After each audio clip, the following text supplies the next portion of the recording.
gotta jump in, gotta start climbing, show up and win. Never stop striving, it's gonna be worth it, wait and see. Building your legacy. Woo! What's up, everybody? Welcome to the Brick by Brix podcast, where we talk about building others up through competitive collaboration and changing the real estate industry one agent at a time. I'm your co-host, Dylan Dansby, alongside Brooke Massey and Curtis Haddock. How's it going this morning? Thanks, Dylan. Good morning. Good morning. Going great. Good. Hey, on my way Great in introduction. here, I was thinking about what we could talk about today. What? On your Nobody drive. gets that. Nobody gets that. But you did. Because it's the first episode, and we're happy that everyone is here listening to our first episode. Thank you, guys. Yes, thank you. So our first episode today, we're going to talk about the 3 mindset shifts. Say that 3 times fast. Woo, that is hard. Can't do that. So Curtis, tell me, what's the first mindset shift? Okay, the first mindset shift, and this is and just becoming we're talking about trying to become a business owner, a true business owner. Okay, so the first mindset shift on that process is going from an employee mindset to an entrepreneur mindset. So in your guys' mind, or your opinion, why is it so hard for people to make that shift in their mind to go from an employee to an entrepreneur? I mean, and what is an employee mindset? Well, employee mindset to me is somebody that is okay with clocking in, punching in, and working for the man and putting in the hours for someone else and allow them to be rich and They just get paid getting for by. hours, Yeah. not for results. Absolutely, 100%. But I think why most people struggle in that mindset is fear. Number one. And perception. Yeah, perception and fear. People are very Confidence, they don't too. want to lose that security, Yeah. right? Well, that lack of confidence is what drives fear. Right. Right. Mm-hmm. Absolutely. That's what it would be for me for the Yeah, number one reason. And like the perception, and I'll just touch on that. The perception out there, right? You go to school, you go to college, you get a degree, and then you go work, and then you work until you're 65 and you retire, right? Right. Mhm. That's the perception. That's what everyone's supposed to do. And so when you go into the entrepreneur mindset, it's just different because you're going against the perception and what everyone else has. Did And your guys' families or people close to you try to stop you from going into real estate or like going out on your own, commission only, or did you have any negativity around like your decision to do that? Oh, 100%.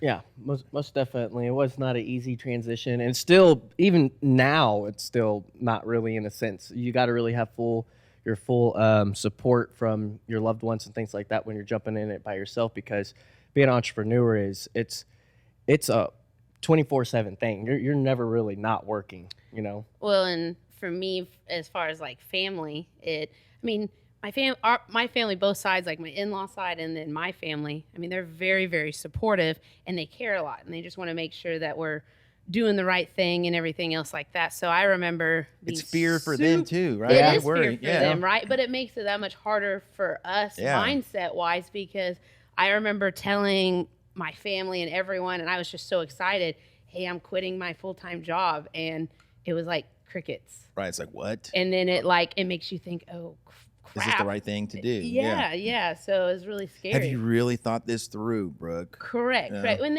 it wasn't like bad for them. They just, like I said, they cared, but it makes you think a type of way for sure. 100%. I mean, that's what it was like for me. Again, there's the support is there, right? Mm-hmm. And they would support anything that I did. And I don't blame some of my family for like freaking out, especially when we started Brix. Like, are you sure that you're ready to, not that you're ready, but are you sure that you want to take that challenge on? It's so difficult. It's stressful. My father-in-law, had gone through that and started a business and built it, and he knew what it took to make it happen. And so it's not that he didn't want me to do it, but I think that I've always had this mindset of like doing something on my own. Yeah. And so my experiences in the past, I don't blame them for being worried. Like I'm just somebody who has idea. Let's go pursue this. Let's pursue that. And so far up to that point, none of them had ever panned out to be anything special. I remember I told my father-in-law and my family that I wanted to be what do you call it, a restaurateur or whatever they call them. I wanted to open like sports restaurants, right? Oh. I wanted to do something with sports. Of Okay? course. That was my passion, and I thought, well, restaurant, and I think this is why restaurants fail, because everybody thinks that they can work in food industry. It's easy. You make food, you serve it, and you charge for it, right? So my father-in-law is a genius, okay? And I was talking to my wife about this the other day, about how he totally tricked me into not opening a restaurant, because when I told them my idea, it's not that they didn't like the idea, it's just that they knew what it took to run and operate a restaurant, especially a sports restaurant where you're open till 2 a.m. Oh, right? yeah. Like the hours it takes. So he Drunk found people gosh. And And just the work it takes is tremendous.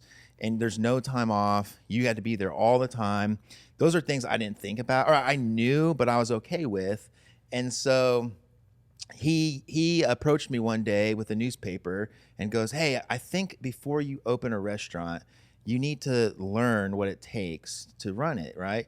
And so Smart. here's an assistant manager position at Buffalo Wild Wings. It's a sports place, right? So you can see what it's like, and you can at least learn it and have the knowledge before you just go open one. Mm-hmm. I was like, great idea. And it was kind of like he was kind of like challenging me in a way, like if you're serious about it, then quit your nice cush bank job and go do this. Mm-hmm. And so I did. I went, and I haven't told you guys this. No, No, I've I never didn't heard know the that. story. So I always forget about this because it only lasted a week. I interviewed with the Buffalo Wild Wings. They hired me on the spot, which should be a red flag right there, 100%. right? Like, man, this guy has experience. Yeah, but I mean, and that's kind of what it was. I felt like that. I mean, this guy is coming from banking industry. He has an MBA. We never get like guys like this to manage our restaurants. So they hired me on the spot, and I show up, and immediately I hate it. And I lasted a week before I called my old boss and said, I made a mistake. I said, and I'm just giving you a courtesy call. I don't know if you've filled my position, because I know how hard it was to fill like a credit analyst position at the time. And I said, I'm gonna tell you right now, I'm gonna be applying for credit analyst positions at other banks. But I'm letting you know first, so that if you would hire me back, you could hire me back. Did they take you back? They took me back with a thank raise. Shut up. Because they were like, what, you know, That's actually awesome. I know. Yeah. I told them, I said, one of the reasons why I was attracted to the job is because they offered more money. And they go, what were you looking for? And I just named a number, and they gave it to me. And I was like, I should have said higher, you know? But listen, everything happens for a reason. Oh, right? for sure. And then I lasted there for like another 9 months before I ended up leaving, because I always had a mindset of trying to do something on my own. Mm-hmm. When you're an employee, like you said, Dylan, you're clocking in for your hours. You get paid for hours. You don't get paid for results. You're always living for the weekend. Mm-hmm. You're trading time for money, right? Which is similar, just clocking in and clocking out, right? And you're building wealth for somebody else. That doesn't matter how much effort you put in. They're not going to give you a raise in connection to how much effort you put out. And I want to say this: there's nothing wrong with that. No, if that's what you want. Because there's a lot of jobs out there that we do need those kinds We of need people, those right? people. 100%. Yeah, Makes we the have to world have go them. round. Yeah, Yep. you have to have them. And so not. But if you want to be a business owner, you got to be able to flip this switch. Yes, 100%. yes. And so that's kind of like her goal. Well, I actually saw something on Facebook literally last night. Somebody posted, and it was a meme and they said, "I wish I had the courage to quit my full-time job like other people do." Yeah. Basically, is what it was insinuating, and it was actually really sad. So I kind of want to ask, like, what helped you guys most switching? Because I feel like this is a big switch that people need. It's a great question. I mean, whether it's in real estate or someone's trying Just to open anything. up a restaurant or anything, just trying to be an entrepreneur in general. What are some of the things that really helped you guys significantly in that switch with your mindset? So I'm a finance person. Okay. Right. And that's what my degree is in. And so I took a lot of, I almost wanted to, I took the courses to become a certified financial planner. And that's an extremely hard certification. As I was taking the classes, I started realizing this is also something I don't want to do. And I decided if I pass the test, I'll give it a shot. If I don't pass the test, then it's my sign I'm not doing it. Failed the test. They don't tell you, it's just a pass or a fail. They don't tell you how close you were or anything. Oh, that sucks. It was an extremely difficult test. I wouldn't be surprised if I got like 30% or something like that. Oh my But gosh. one of the things that you learn, and this is finance 101, you got to have 3 to 6 months in savings of your monthly bills, right? And so if you can focus and just, and if you're going to be an entrepreneur, it takes a life adjustment. You can't go out to eat all the time. You can't go to the movies all the time. You can't go on vacations. Like you gotta make sacrifices, and you've got to do what it takes to build up a financial reserve so that when you quit your job, you know you're good for 3 to 6 months, right? And if you know that you're a hard worker, you're not going to need those 6 months to build your business up in the beginning, right? If you show up, and the problem is when people try things, they quit their job and then they have nobody holding them accountable, right? So they realize, oh, I could take off in the middle of the day. I could take 2 hours for lunch. Whenever you work for somebody, you would love to do that because it's on their dime, right? But when you become an entrepreneur, that's your dime, right? You're costing Time is money. Yes, you are costing yourself every second you sleep in, every extra hour you take for lunch, every phone call you decide not to make, every time you go home early. It costs you money. It doesn't cost somebody else money. But the great thing about it is if you don't do those things and you show up and you put 8 hours a day in, you're going to get the reward, not somebody else. Correct. Right? And so having that financial reserve gave me a peace of mind. It still scared. Can we say shit Say out what of you me? want, Yeah. man. Say Yeah. what you want. You can maybe beep that out, right? Our editor can beep No, it we're out. just real and raw on this podcast. Yeah, okay. So Okay. no sugarcoating. It scared the anything. shit out of me. Stupid. It's so much so, like, my wife and I had just bought our first house, and I really don't know what I was thinking, but it backed me into a corner. And I say that all the time. I was backed into a corner where it was, we talk about sink or swim mentality all the time. It was sink or swim. Either you're going to make it happen or you're going to lose your house, right? And so I couldn't, I could live with myself doing that, but I wouldn't want to live with myself knowing that I cost us our house. So I showed up and I did not go home until I made something happen every day. Didn't go home until I did something positive, and if you show up every day and you're consistent, good things happen. And it's as simple as that. So let's move on to the second mindset shift, shall we? Or do you guys have answers to that question? Yeah, because I want to kind of feed off of that because I definitely did the 3-month finance thing before I quit. But I'll tell you, when I quit, I did not have 3 months finances. So for me, it was people. So finding like-minded people. So when I was coming up through the corporate world and whatever else, I was never good at really necessarily listening to people, and people that know me will probably laugh. But it's just because I'm not the kind of person. Things need to make sense, right? So if you tell me to do something, if it makes sense, I'll go do it. But if it doesn't make sense, I'm just trying to fix things and try to go and move on, right? I just want answers. So for me, whenever I quit, I felt like I thought differently than other people, right? So for me, it was important that I found like-minded people that understood and kind of validated what I was already thinking. So like coming here and coming to Brix, of course, I had like-minded people. And so whenever I quit, I remember my job and I was just so miserable at that point. I didn't even care if I owed $20,000. I just needed to get out of there because it was so bad. But I had the confidence because, one, I knew the people around me. I knew I could ask questions and get the answers, which is huge to me to figure things out. And just having the confidence. I think that was the biggest thing at that point. So finding good people. So I like that a lot because whenever I first got into the entrepreneur world, it wasn't real estate at first. I was in the grow business and cannabis is whenever I first quit AT&T for the first time, and I went out there and did that.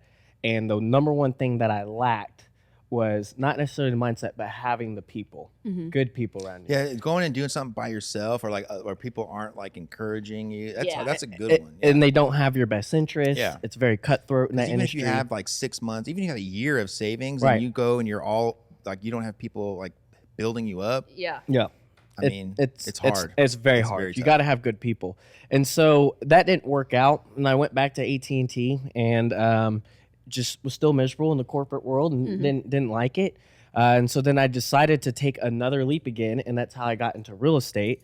And I would say for me, it was being okay with the risk. Yes. I had to be okay with it mentally. If I lost everything, I was okay with it. Yeah. Because I knew I wanted to put something forward to it and actually create something different for myself. And so for me, that's what it was of just, I remember being in that moment thinking, I'm all right with losing it all, but Yeah, I'm not going to lose it all, but I'm okay if I do. But better I have better do to it. try lose it all than to look back and wish you would have. Right. Because if you're just that miserable, like you have a choice. You have a choice Either go always. change it or don't change it and just stay there and be miserable. Yes. And so almost having being so miserable almost gave me the confidence, as crappy as that kind of sounds, but it did. Yeah. It did. I was like, you know what? I don't want this. I knew that. How can I go change it? So if I had those simple things of, like I said, the questions to be answered and the people, if I needed the support or whatever, then that's what mattered to me most at that time. And I knew I would go figure it out. And I did. It's vital to have good people. So let's move on. We won't spend as much time on the next two because that one was that's Yeah, that's that the, one's that's hard. that's the one where a lot of people are at. Yeah. and it's they a hard struggle one. probably the most. And I don't want to discourage everybody, but everyone kind of knows what that one feels like, right? Because Yes. either you want to make that jump or you have. Or you tried and it just didn't work out. Correct. Which would be they have made that jump, right? But the other two that we're going to talk about, they are just as hard, if not harder. Yes. And the further you go along into these mindset shifts, the harder it becomes, which is why you hear about the 1%ers, the 5%ers, right? Like the people that make it to business ownership that most people can't do it, right? We want to, but we don't have the willpower or the mindset, the strength to do it. And the reason is because of how difficult each shift becomes. Yes. So you become an entrepreneur, you become really good at it. Let's say you're now producing whatever field that is. You have a restaurant that you are making sales and it's profitable, right? You're selling, for us, you're selling real estate. You're becoming top producer. You're making 6 figures. You're comfortable, right? People get comfortable in their lifestyle, and we form habits. Yes. And it's very hard to break a habit when you're comfortable. And so the next mindset shift is going from a producer mindset, and this would be for real estate, production, to a builder mindset. And what we mean by builder is through leveraging whatever that looks like in your industry. Leveraging systems. people, systems, putting things in place that allow you to build a business for yourself. When you're a producer, you get paid off of your work and your work only. When you become a builder, you get paid off of other people filling in those positions, right? So I mean, we've been talking about the restaurant, opening up another restaurant, having another manager, having somebody else run the store and order the inventory and hire and fire. Instead of you being the one to do it, you are now in builder mode, right? And that becomes harder because now not only are you, even though someone else is doing the job, you're still responsible for it, right? Yes. You have the responsibility, but now you're managing people and you're overseeing the systems and the decisions that go into making those things, stay in place or get better, right? Yep. And it's tough. It's tough because sometimes you have to lose money. We call it the slingshot effect, Yeah. right? You pull back, you lose a little bit of money because now you're not in the role of production. You're in the role of building.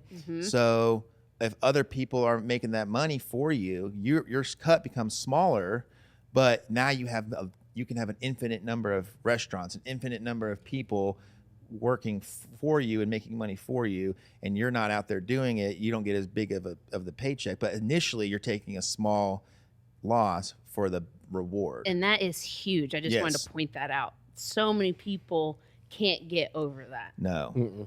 And maybe we should start talking about that more often. I mean, in real estate, it's split, and we can prove that 100%.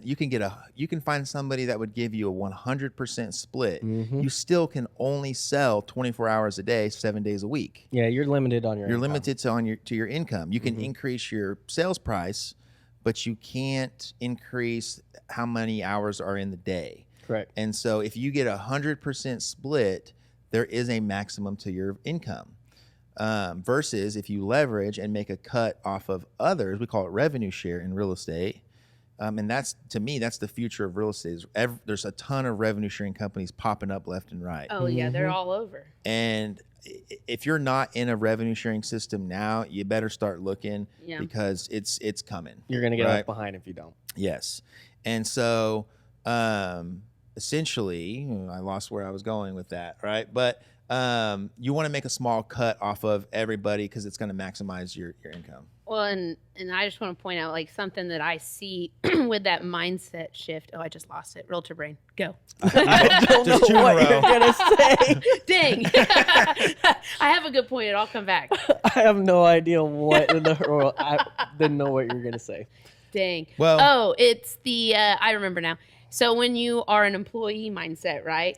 So this is something, one of the big things that people can't overcome is that guaranteed paycheck, right? Oh, yeah. Yes. So you go from a guaranteed paycheck to now almost like a producer mindset, right? Well, yeah. almost. You don't know when producer. it's going to come, but it's roller coaster. Right. So a Feast or lot of famine. people I see, I feel like they just transition that employee mindset, that feeling inside of our stomach of making sure we got to get paid, to now it's us, right? Mm-hmm. That's how we get paid. So it's really scary when you have to start trusting other people and leveraging other people. People don't work the same way as us. Mm-hmm. They think differently. They don't work as fast as us. They don't do things as simple. I mean, just the list goes on forever. And that's a huge pill that I think people have to swallow. But at the end of the day, you just need to sit down and think about your goals. What is it you want to do? And think about it, vision it, right? Mm-hmm. You don't have to have the answers, right? Think about what you want to do in 5-10 years. Just imagine. Like I said, you don't have to have any set things, but then from there, leveraging people is truly where it's at. We're such a right now world Yes. that it's hard for people to think about the future. So and that's what I was saying was we've proven that 100% commission is beatable, right? Mm-hmm. We can beat that through leverage. That was the point that I lost track of as well. So let's move on to the last one, and we can touch back on this if you think of something. But the last one is, okay, now you have leveraged. You're leveraging other people, other assets. You're making money off of more than just your own production. Mm-hmm. The last one is going from a builder mindset to a business owner mindset. And I don't consider myself a business owner today. On paper, sure, it says that that we're business owners, but a true business owner. Your mindset's not there yet. Well, I haven't built it yet, and I haven't gotten through the builder phase, right? Mm-hmm. And we're in the process of putting systems in place, right? And I haven't been able to replace myself yet, as far as not just one time, but I want to replace myself, a dozen times over, right? Yeah. And put systems in place to where I could step away from Brix Realty, right? And you can't. What? Not right now. You can't. Not right now. I'm just kidding. You saying I can or can't? Can't. Oh, ever. Yeah, right? Are you saying Pam? I'm not saying like step away and be gone, but I'm I saying know. if I leave on vacation if I wanted to take a 30-day cruise or Euro trip or something, Fair. the business continues to run, operate, grow. The team gets stronger, training still takes place. You just come back and look at reports. We don't lose efficiency. We don't lose effectiveness. I mean, we don't lose sales. Sales are growing. I mean, it continues to grow. You just create, you've created a machine. Correct. At that point. And when people come in, they get plugged in and they work their way through. But when that happens, you're not losing what you had when you were heavily involved. Yes. And that's the key. So what's the biggest challenge from going a builder to a business owner? What are some of the biggest challenges? I personally would think trust and losing control. People. Yeah. Right? Having good people. And finding Yes. the right people. Trusting people that are put the right people in the right spot so that it's enough so that you trust their decision making, right? Because when you're the person making decisions for your team or for your people and, you know, you're heavily involved, you know, we all have that feeling. If you're good at something and you bring someone else in to do it, it's like, you know, it's the old saying that where they're not going to do it as good as I'm doing it. You know, you feel that way. You got to trust, even if they do it differently, you got to trust that it's going to work out, and that's why you put them in that position, right? That would be the thing I think is the hardest, is just trusting and giving up control. Because I'll say the easy part is going on that 30-day cruise. That's the easy part. That's the easy part. Yeah. But yeah, it's hard because mentally, like, it takes you years, right? Yeah. So you've been not in the weeds the whole time because you want to slowly get out of the weeds, right? Yeah. But you've been involved in the decisions and in setting things up and the finances and things like that it's really tough to just kind of let other people take that over. Yeah. And a lot of people struggle with that when they get to that point and they don't get past it. And I just want to point out and connect them all together, though. I mean, just how important mindset and how powerful it is, going from quitting your job to being a huge business owner that it's like, wow, I'm high up here, you know what I mean? Doing all this big business. But the mindset that the shift go through the entire process. And it doesn't happen overnight. Day. You're going to have bad days. You're going to have good days. You're going to have awful days. Life is going to kick you. Can we say it? Ass? Yes. It's going to kick you in the ass. Life is going to get in the way. But you got to push through, right? And that, again, that's why a lot of people can't get through it mentally, because it's tough. And we're such a right now world. We can't continue to have consistency knowing something's going to come 10 years from now, 15 years from now, maybe 5 years from now, you know? And I learned a pretty neat little trick, and I think I'm going to start saying it because just along the lines of mindset, if you keep saying, oh, I have a bad day, today's a bad day, blah, blah, blah, your mindset is, it just makes your whole day bad, right? Yeah. So I learned, somebody told me that they just say it's a character building day.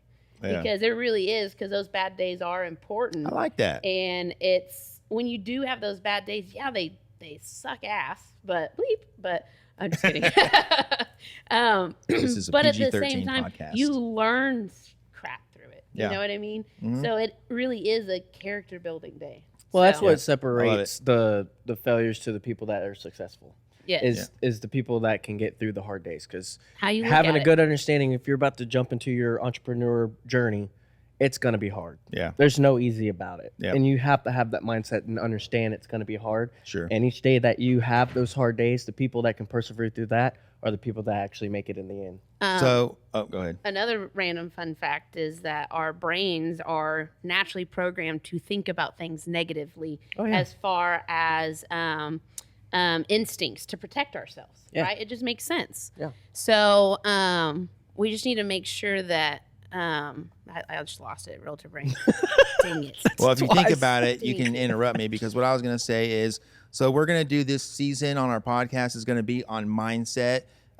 These were the 3 mindset shifts. We're going to pick different topics each week and kind of dive deeper into them, as far as the type of mindset that you have to have, how mindset can get in the way of what you're building.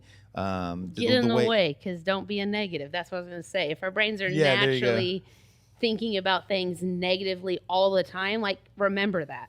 So when you have something and something comes up and it frustrates you, stop for a second, and is your brain just thinking about it negatively? Yeah. And how is that affecting your mindset in that moment, in that meeting, during that decision, whatever it is? Yeah. So when that that's why I wanted to happens, say. so when that happens, yeah, I love this is a character building day, Yeah. right? Or this is an opportunity for me to learn, get better. I used to, not used, I mean, I still do, but I haven't in a while. But when I was investing in real estate and doing like rental properties and flips and stuff, I had some that I won and I had some that I lost on big time. Mm-hmm. And I've met people when they lose on those, they're like, it's a dangerous, investing in real estate is too dangerous. I'm never doing it again.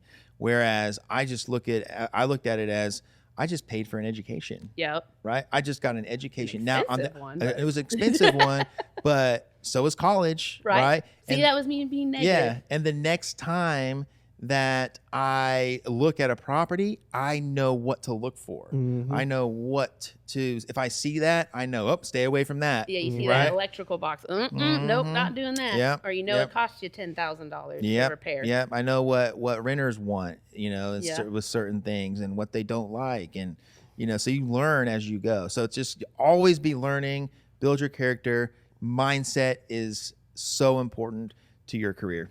100%. So, Thank you guys for joining us today. I don't know. We don't really have a outro, do we? That's what we thought Nope. last time. no.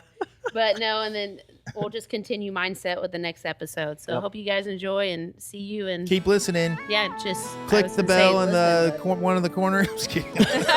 Like, subscribe, and all the above. Gotta jump in, gotta start climbing, show up and win. Never stop striving, it's gonna be worth it, wait and see.